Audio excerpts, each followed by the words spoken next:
আয় না চলে একসাথে ওই গ্রুপ বাড়ি নেবো রাত্রে ওখানটা এক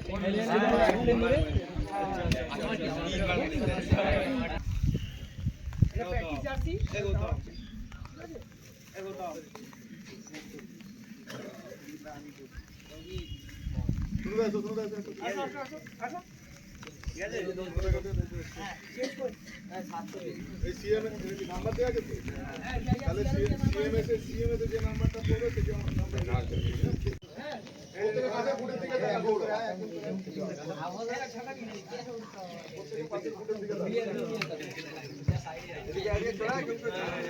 ছাতাগুলো দিচ্ছি আমি বুঝতে পারিনি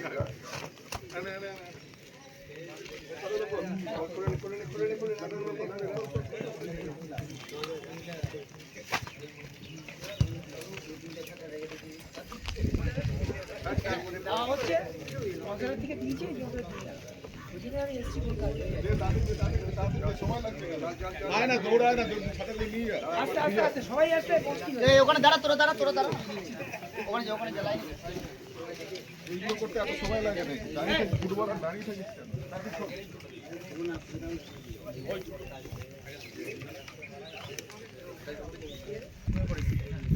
ক্যাপ্টেন্সের ব্যাগটা ওকে পড়িয়ে দিলাম। হ্যাঁ ভাইস ক্যাপ্টেন বিজয় সোরেন। হ্যাঁ ও বিজয় ভাইস ক্যাপ্টেন যখন বড়বেতার ছেলে। হ্যাঁ কার ছেলে? বড়বেতা। ওটাই খুব ভালো। ঠিক আছে থাকবি ভালো করে সবাই মিলে খেল। ঠিক আছে আনন্দ করে খেল, কোনো চিন্তা নেই। ভালো করে একদিন যা প্র্যাকটিস করেছিস সেটা কিন্তু মাঠে দেখাতে হবে। আমরা অনেকটা এদিক ওদিক থেকে ছেলে নিয়ে আমরা একটা ভালো দল গঠন করার চেষ্টা করেছি। কলকাতা মাঠে গড়ের মাঠের মধ্যে কাদার মধ্যে ফুটবল হয়, ঠিক আছে। তো আমরা সেই স্ট্র্যাটেজি অনুযায়ী আমরা প্র্যাকটিসটা শুরু করেছি, যাতে কাদার ফুটবলটা যেভাবে খেলতে হবে, প্ল্যানিং সলিড একটা প্ল্যানিং দরকার যে ম্যাচ খেলতে গেলে। তো সেটা নিয়ে টিম নিয়ে ওয়ার্ক চলছে, আশা করি রেজাল্ট ভালো হবে। তোমার অফিসিয়ালদের কি বলবে যে জেলাতে যদি কোনো ম্যাচ দেওয়া যায়? কারণ গড়ের মাঠে কাদার মধ্যে ফুটবলটা সেরকমভাবে দেখা যায় না, ভালো ফুটবলটা খেলাও যায় না। যদি একটু ভালো মাঠ পাওয়া যায় তো ফুটবলটা আরও ভালোভাবে টিম আরও ভালোভাবে খেলতে পারবে।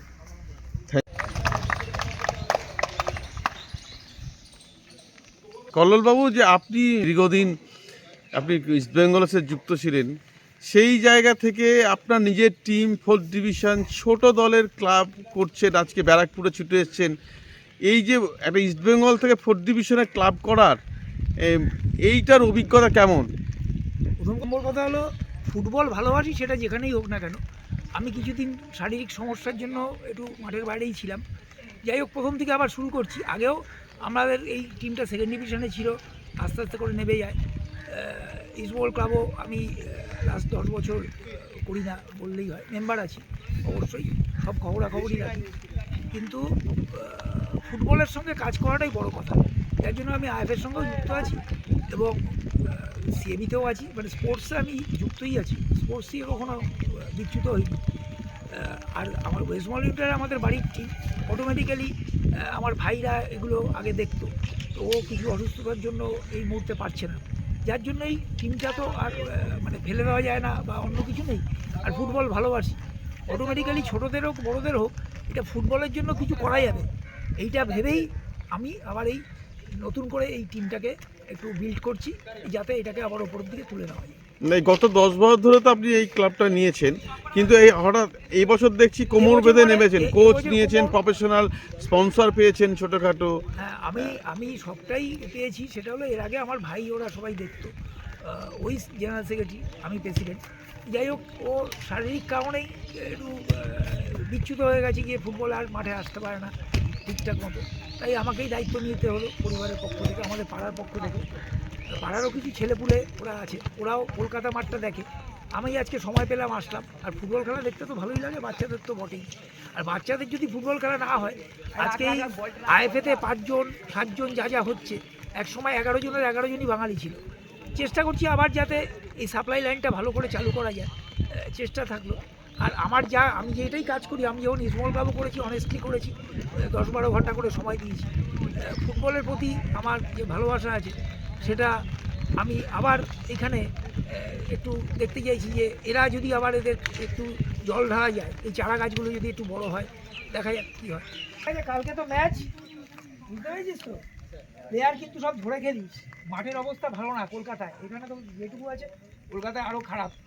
ম্যান ধরে ধরে খেলিস, ভয় পাওয়ার কিচ্ছু নেই, আনন্দ করে খেল। দেখ দুটো ব্যাপার কী বলতো, তোদের যা বয়স, টিমকে চ্যাম্পিয়ন করে উঠতে পারলে সামনের বার তোরা এই টিমেই খেলবি। আর টিমটা যদি চ্যাম্পিয়ন না হয় তোরা আর খেলতে পারবি না এই টিমে, তোর বয়সটা বেরিয়ে যাবে, এগুলো সোজা কথা। যার জন্য আমি বলছি যে সবাই ম্যাচ ধরে খেল, ভয় পাওয়ার কিচ্ছু নেই, আমরা সবাই থাকবো। জেতা হারা ম্যাচের মধ্যে আছে, কিন্তু ম্যাচটা ভালো করে খেলিস।